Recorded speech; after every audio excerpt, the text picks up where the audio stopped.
এই আবু তালহা মদিনার মধ্যে যারা আনসারী সাহাবী ছিলেন, আনসারী সাহাবীদের মধ্যে সম্পদশালী ছিলেন।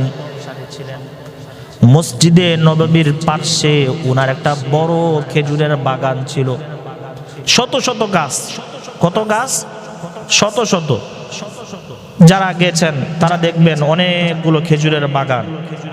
তো এই আবু তালহা রাদিয়াল্লাহু তাআলা আনহু মদিনার আনসারী সাহাবীদের মধ্য থেকে ধনাঢ্য একজন ব্যক্তি ছিলেন, বড় খেজুরের বাগান ছিল।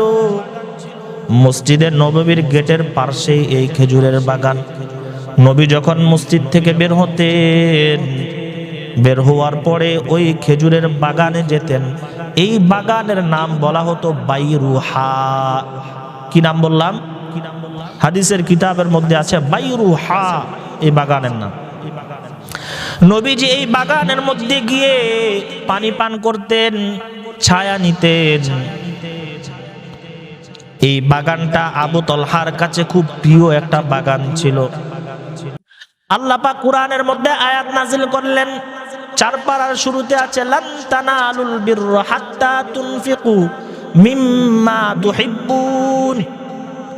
আল্লাহ বললেন, তোমরা অতক্ষণ পর্যন্ত কল্যাণ অর্জন করতে পারবা না, অতক্ষণ পর্যন্ত সওয়াব অর্জন করতে পারবা না, যতক্ষণ পর্যন্ত তোমার প্রিয় বস্তুটা আল্লাহর রাস্তায় দান না করবা। যতক্ষণ পর্যন্ত তোমার কাছে প্রিয় যে বস্তু, এই বস্তুটা আল্লাহর রাস্তায় দান না করবে, অতক্ষণ পর্যন্ত তুমি আল্লাহর কাছে কল্যাণ আর নেকি পুণ্য অর্জন করতে পারবে। এই আয়াত নাজিল হওয়ার পরে আবু তালহা নবীর কাছে এসে হাজির। ইয়া রাসূলুল্লাহ, আমার কাছে সবচাইতে প্রিয় এই আমার এই বাগান বাইরুহা, যে বাগানের মধ্যে শত শত গাছ আছে খেজুরের।